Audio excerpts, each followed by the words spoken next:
Hello student, welcome to the tutorial session. Today's topic is combinational logic circuit. So first we have to understand that what is combinational logic circuit.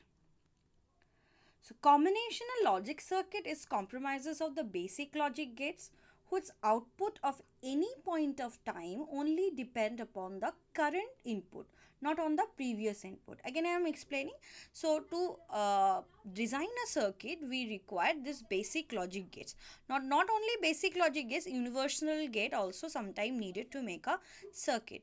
So when you giving the input to the particular circuit, the output of the particular circuit only depends upon the input what you are currently giving to it. Okay, whatever previously you are giving the output, that will not determine the current output of a particular circuit. This is actually called the block diagram. For each and every combinational circuits, you have to mention the block diagram.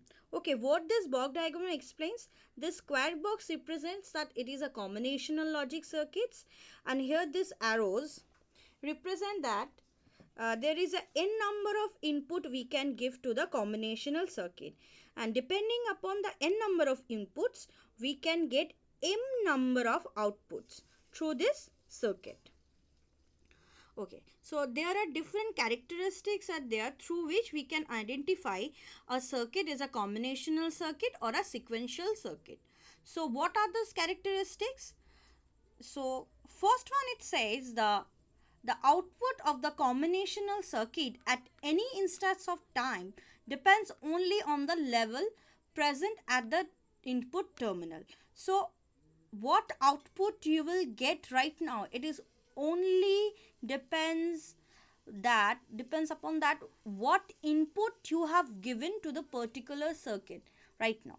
Okay, next feature is that the combinational circuit does not use any memory. The previous state of an input does not have any effect on the present state of a circuit. So it does not consist any memory space. So if does not contain any memory space, so the previous output it will not able to hold. If the previous output it will not able to hold, then it will not affect the current output. It is saying that only the input whatever you are giving right now, it will affect the current output, not the previous input. Okay, another thing, the combinational circuit can take n number of inputs and can give you the m number of outputs. Okay, next is we have to understand that how many type of combinational circuits are there. Okay, depending upon the work it will perform, we can classify the combinational logic circuit in three ways. Okay, so first one, the circuit which will perform the arithmetical function. Second one, the circuit which will help to data transmission, and third one will circuit help to converts. Okay, so under the arithmetic function, what circuits are present? That is adder and subtractor.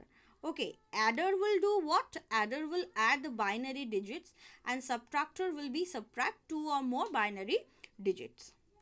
Multiplex and the data transmission from one place to in other place, if you transmit the data, so we need the multiplexer and demultiplexer, and decoder and encoder also required. When we actually transmit the data in a network, it will be encoded, and when it will reach to the destination, it must be decoded. And the code converter is not included in your syllabus. This part is not included, only these two we will learn. Okay, so adder, we have to find out the adder. There are two type of adder.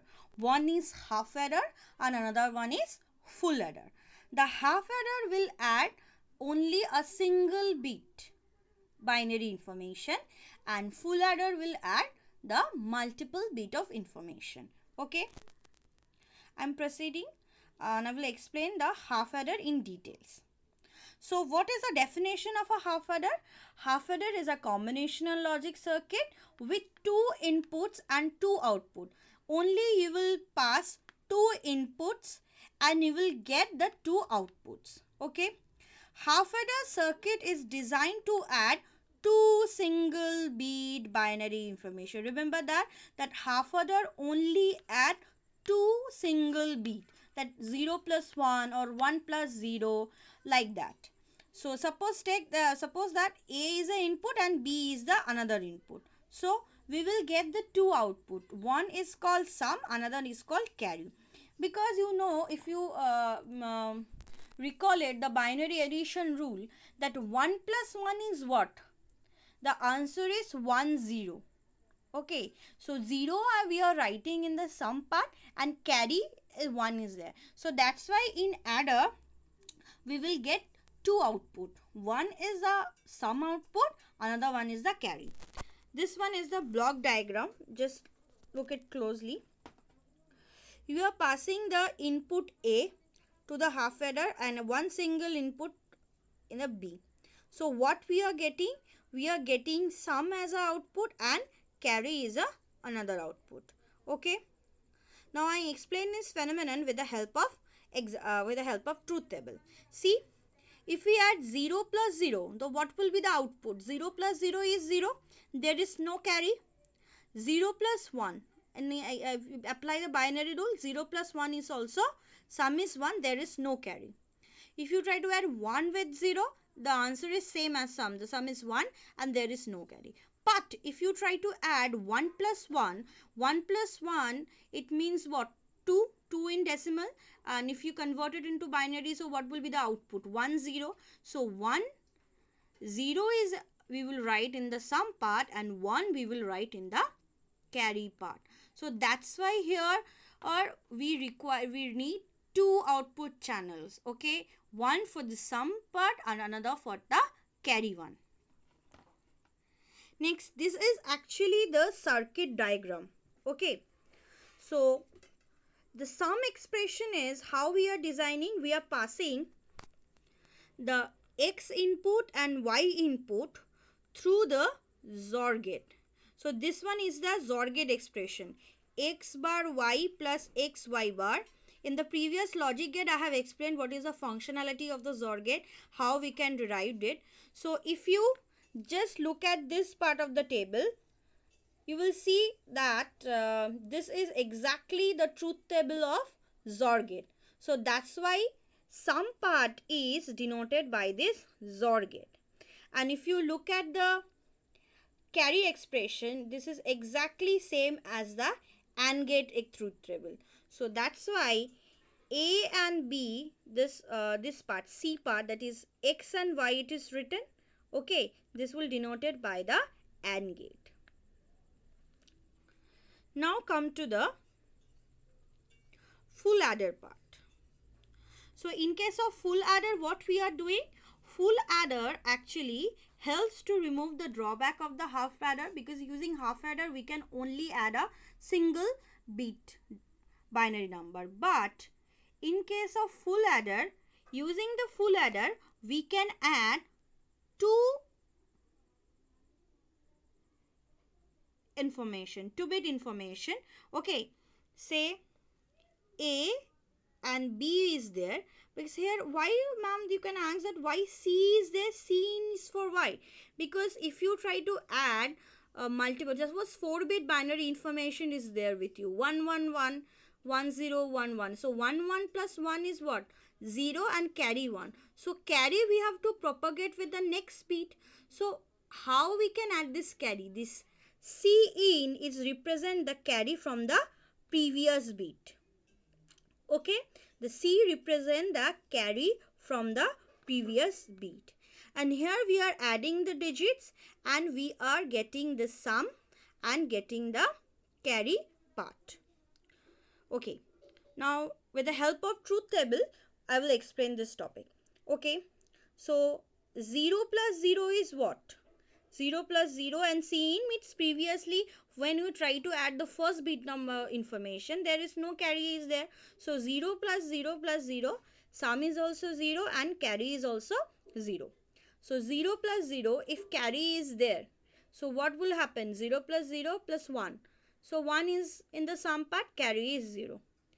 0 plus 1 is 1. 1 plus 0, sum is 1, carry is 0. 0 plus 1, the answer is 1.